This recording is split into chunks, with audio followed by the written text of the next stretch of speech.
Magandang hapon po. Ito yung ating pamagat ng ating mensahe ngayon. Si Jesus ang unang nilikha. Dito iikot ang mensahe. Ipapakita ko sa inyo, ipapabasa ko sa inyo na ang mga talata na nagpapatunay na si Jesus nga ang siyang unang nilikha ng Ama.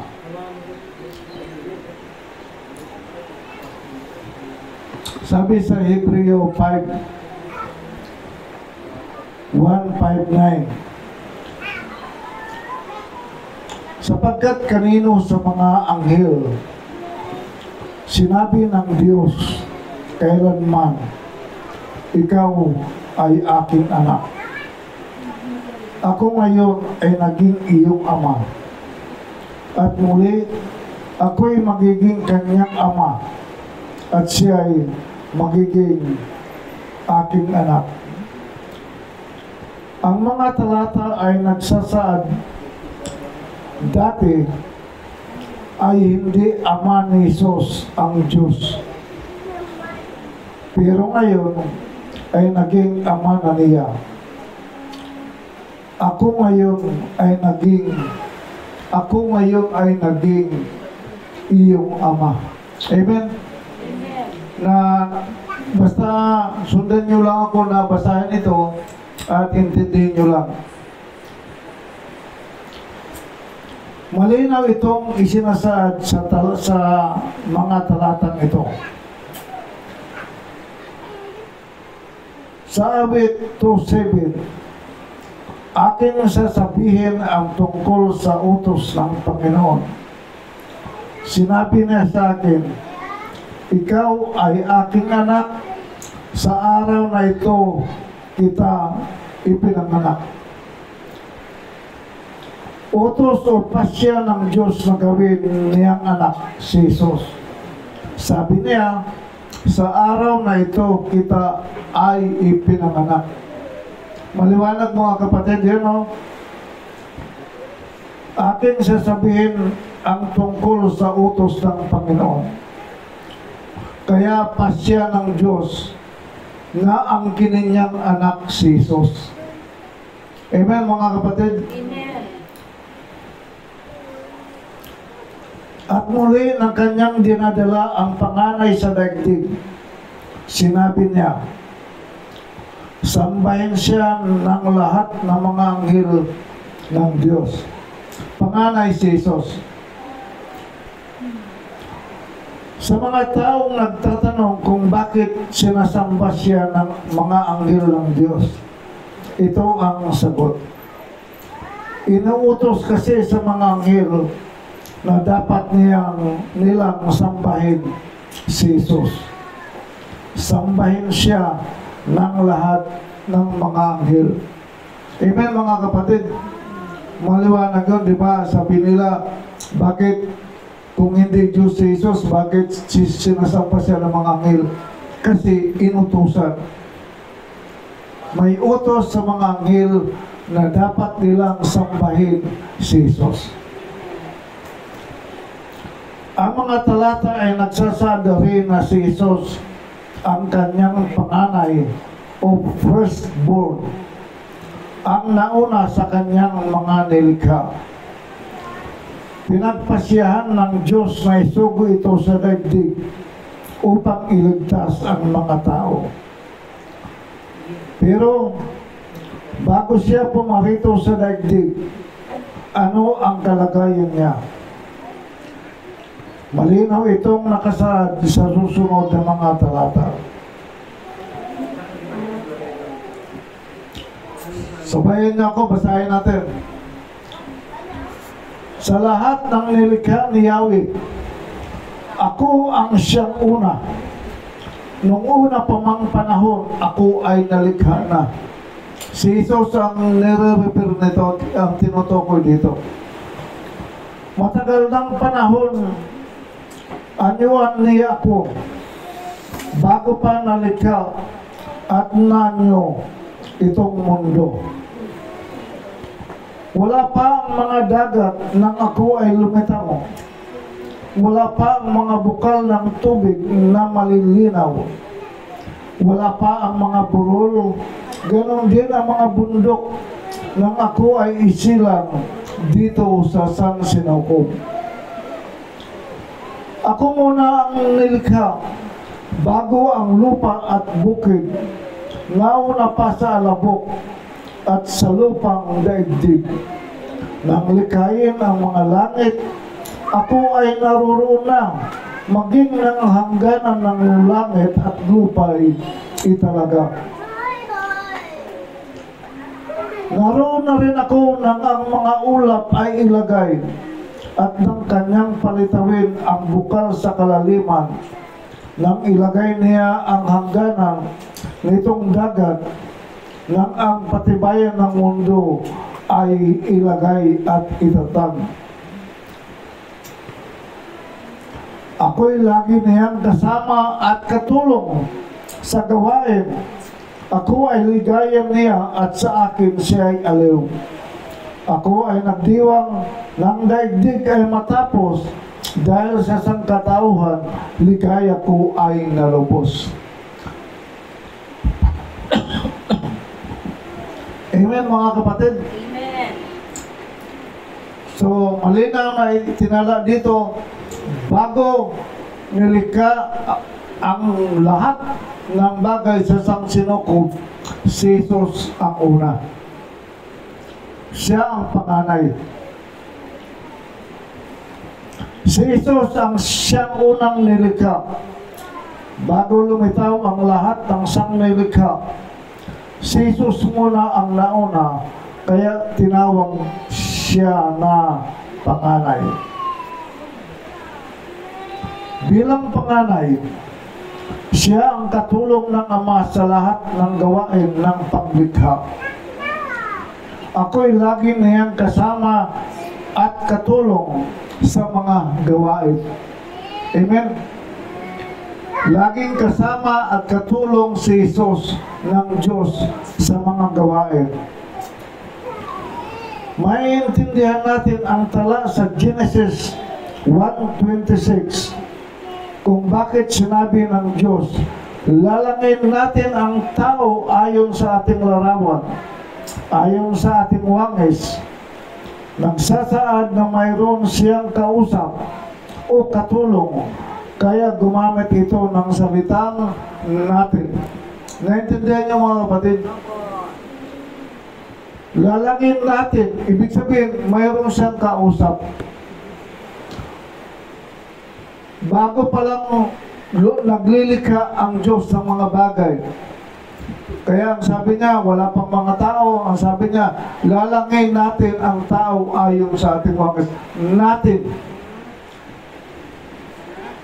Ito ang patunay na si Jesus ay katulong niya sa mga gawain, pati ang paglikha.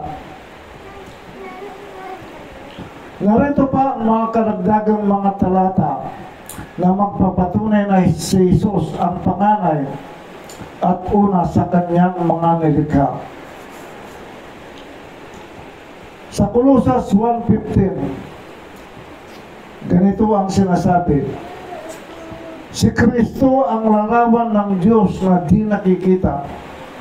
Siya ang panganay na anak at pangunahin sa lahat ng mga nilikha. Amen mga kapatid? Maliwanag ito ha. Alam nyo, dito ako na-converted sa talatang ito.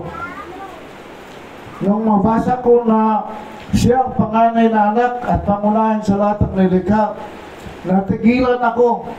Sabi ko, ano ito Panginoon, nilikha ka lang? Sabi ko, naguluhan talaga ako, sinara kong Bible ko. Hindi ako nagbasa kasi ayaw kong magkasala sa Diyos.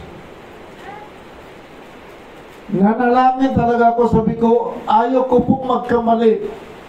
Turuan niya po ako, Panginoon. Iniwan ko muna ang mga talatang ito kung ano-anong binasa kong mga Bible. Bawat basa ko, naroroon ang katotohanan. Kaya wala na akong nagawa kundi i-share din ang aking natuklasan sa banal na kasulatan.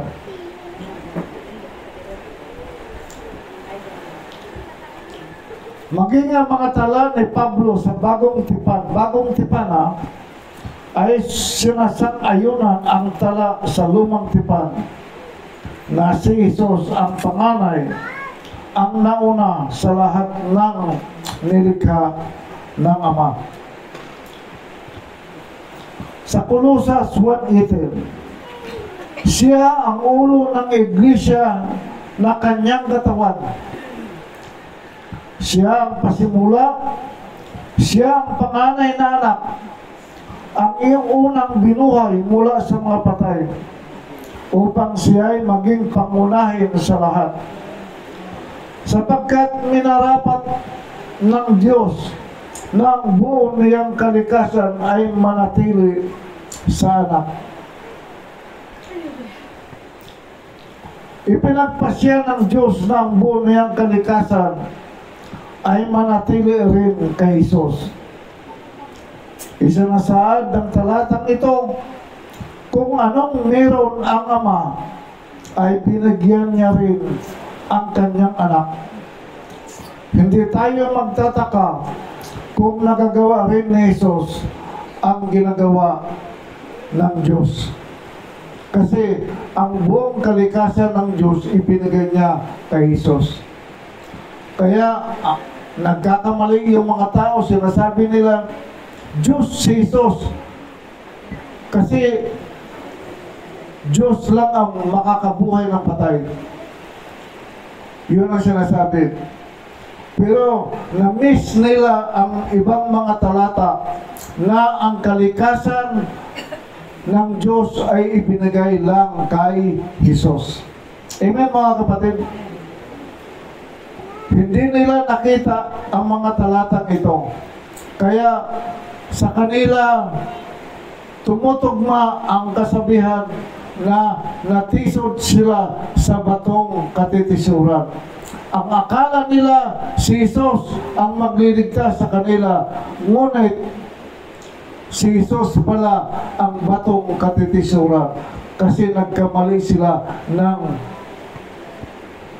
pag-iisip tungkol sa Panginoong Jesus. Yan ang dahilan kung bakit ginagawa rin ni Jesus ang ginagawa ng Diyos. Katulad ng pagbuhay sa mga patay at pagpapagaling sa mga may sakit. Sapagkat minarapat ng Diyos ang buo niyang kalikasan ay manatili sa anak. Amen mga kapatid? Kung mayroon kayong hindi pa maintindihan, kausapin niya po mamaya. Pahayag 1:5. At mula kay Jesus Kristo, ang tapat na saksi, ang panganay na anak. Ito, ilang bisis siyang sinasabi, tapat na saksi, yung panganay na anak, ilang bisis siyang binabanggit sa banal na kasulatan. Ang unang binuhay mula sa mga patay at pinuno ng mga hari sa lupa. Isinasaad dito na ang nagsasalita ay si Jesus mismo. Ayun, at mula kay Jesu Kristo, siya ang nagsasalita. Tinawag niya ang kanyang sarili na tapat na saksi at panganay na anak. Ipinapahiwatig bilang unang nilikha na saksihan niya ang lahat ng bagay na ginawa ng Diyos. Siya ang tapat na saksi sa paglikha sa buong sansinagog.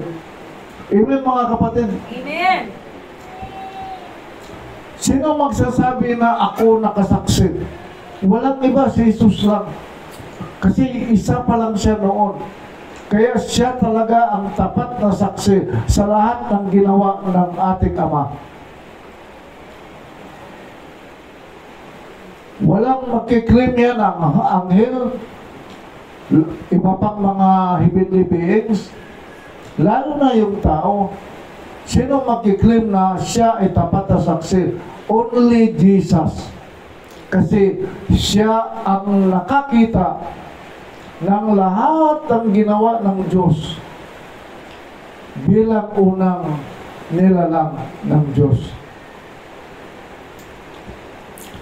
Tungkol sa mga anghel ay sinabi niya, ginagawa niyang mga hangin ang mga anghel at kanyang mga lingkod ay ningas ng apoy. Ngunit tungkol naman sa anak ay sinasabi niya, ang iyong trono, O Diyos, ay magpakailanman at ang sentro ng katwiran ay siyang sentro ng iyong kaharian. Alam mo, yung mga tao, kung magbasa, para patunayan nila na si Kristo ay Diyos, kapantay ng Ama, ito lang ang babasahin. Ang iyong trono, gano'n pa naman sila. Tingnan mo, ang iyong trono ay magpakailanman. Talagang ipagdidiinan ito, yung mga talatang ito. Inihambing ng Diyos si Jesus sa mga anghel. Mayroong paghambing. Sinabi niya, ang mga anghel ay mga lingkod niya na parang hangin at apoy. Pero pagdating sa anak, mataas ang kanyang pagkakatalaga. Ang sabi ng Diyos, ang iyong trono, O Diyos, ay magpakailanman. Higher, mas mataas. Diyos din ang tinawag nito sa anak. Ginawa ng Ama, nakapantay niya ang anak. At katangian ng anak ay tulad ng sama. Malinaw itong ipinaliwanag ni Pablo sa Filipos 2:6. Ipapaliwanag niya dito kung bakit tinawag o kapantay ng Diyos si Jesus. Na siya, bagamat nasa anyo ng Diyos, hindi niya itinuring na isang bagay na dapat panghawakan ang pagiging kapantay ng Diyos.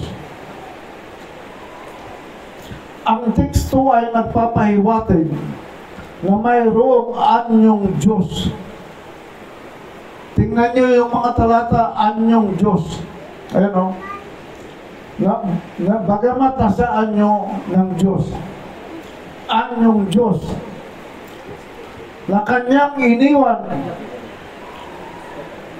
o hindi ginamit nang siya ay maging tao. Iniwan niya ang kanyang anyong Diyos. Mas natural basahin pag ganito.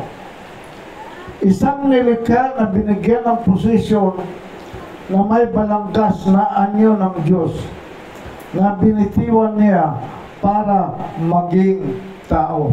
Amen mga kapatid? Binitiwan niya ang kanyang anyong Diyos. Pag sinabing anyong Diyos, mayroon ka lang kaanyuan ng pagiging Diyos, pero hindi ka Diyos mismo. Nakukuha niya, sino bang ano dito Tagalog ng gusto? Anyong Diyos. Hindi siya Diyos, kundi mayroon lang siyang katangian ng pagka-Diyos. Yun ang anyong Diyos. Hindi ko alam kung bakit hindi yan naunawaan ng mga bumabasa. Basta ang kinukuha lang nila, ito, hindi na yan itinuring na isang bagay na dapat panghawakan ang pagiging kapantay ng Diyos. O sabi nila, o tingnan mo si Jesus kapantay ng Diyos. Yun lang ang kinukuha nila. Yung anyong Diyos, hindi nila binigyan ng pansin. Kung ang anak ay literal na kapantay ng Ama sa lahat, co-equal, co-eternal, bakit sasabihin na hindi niya inangkin ang pagiging pantay? Ang lohika ng talata ay mas tumutulong sa ideyang may temporal na pagbabago sa kalagayan ng anak mula sa mas mataas na tungkulin tungkol sa pagiging tao. Nagpapahiwatig ito na talagang hindi magkapantay ang Ama at ang anak. Hindi magbabago ang kalagayan ng Ama. Ang Diyos ay hindi magbabago. Hindi pwedeng mataas ngayon, bukas ay mababa. Hindi pwede sa Diyos yun. Hindi nila naintindihan. Kung si Jesus ay mataas, pagkatapos naging mababa siya, yun ay dahil hindi siya talaga ang Diyos.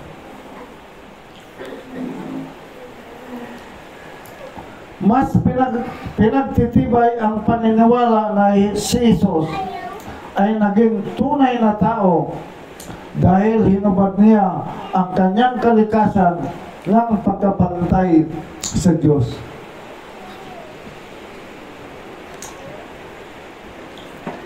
Hindi pwedeng magsanib ang dalawang kalikasan sa isang katawan.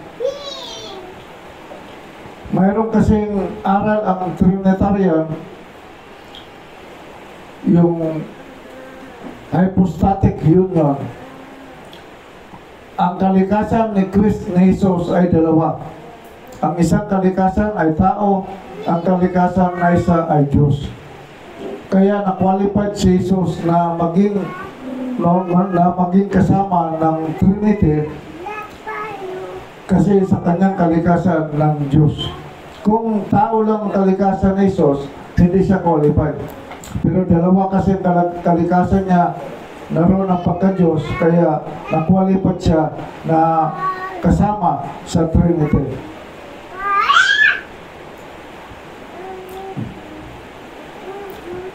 Hindi pwedeng magsanib ang dalawang kalikasan sa isang katawan dahil sa likas na kabanalan ng Diyos at kasalanan ng tao. Hindi lang yan. Itinuring si Jesus na makasalanan, kaya hindi sasanib ang Diyos sa katawan ni Jesus. 2 Corinthians 5:21. Itinuring hindi talaga likas na nakasala si Jesus, kundi itinuring siya na makasalanan dahil ang kasalanan ng sanglibutan, ang kasalanan ng mga tao, ipinasa kay Jesus. Dinala ni Jesus ang kasalanan nating lahat. Kaya dahil doon, naging makasalanan siya. Yung ituring siya ng Ama na makasalanan, hindi siya pinansin ng Ama kahit humingi siya ng tulong. Nung sa ibabaw siya ng cross, sabi niya, Diyos ko, bakit mo ako pinabayaan? Parang sinarhan ng Ama ang kanyang pandinig. Yun ay parusa nating lahat. Sinalok ni Jesus ang parusa ng sanglibutan. Ipinataw sa kanyang mga balikat. Kaya kahit siya tumatawag ng Diyos ko, hindi siya tinulungan ng Ama bilang parusa sa atin, pero siya ang nagdala ng ating parusa. Amen, mga kapatid. Sinabi pa rito, bagamat siya ay kapantay ng Diyos, pero hindi niya ito pinanghawakan, bagkus ito ay kanyang inalis. Ang pag-alis ng kapangyarihan ay nagsasaad na talagang si Jesus ay hindi Diyos. Dahil ang Diyos ay hindi pwedeng mag-alis ng kapangyarihan. Amen, mga kapatid? Biruin mo kung alisin ng Diyos ang kapangyarihan niya, patay tayo sa mga demonyo. Wala na magtatanggol sa atin.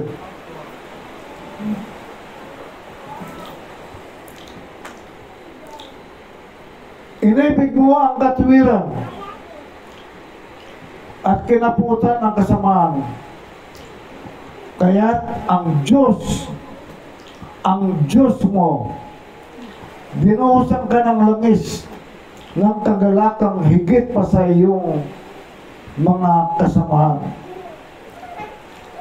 Siya may kinakilala siyang Diyos. Ang Diyos mo, binuhusan ka ng langis. Binibigyan dito ng diin na si Jesus, bagamat mayroong anyong Diyos, ay kumikilala ng kanyang Diyos, ang Diyos mo. Nagpapahiwatig na tinatanggap ni Jesus na ang kanyang kalagayan ay mas mababa kaysa sa Diyos Ama. Amen, mga kapatid? Malinaw na sinasaad ng mga talata na ating itinampok na si Jesus talaga ang unang nilikha, ang panganay na anak ng Diyos. Ito ang katotohanan na hindi mapapawalang saysay. Katotohanan na nakatala sa banal na kasulatan, pero dahil sa pandaraya ng kaaway, basahin man ito nila ng palit-ulit na pagbabasa, hindi nila maintindihan kasi may piring ang mata para maunawaan. Kaya nang magpasalamat tayo sa Diyos sapagkat ang buong unawa ibinigay sa atin, bukas ang ating mata sa pag-unawa. Hindi Diyos ang bumaba, kundi si Jesus, anak ng Diyos, ang kanyang panganay, inutusan niya para iligtas tayo. Amen.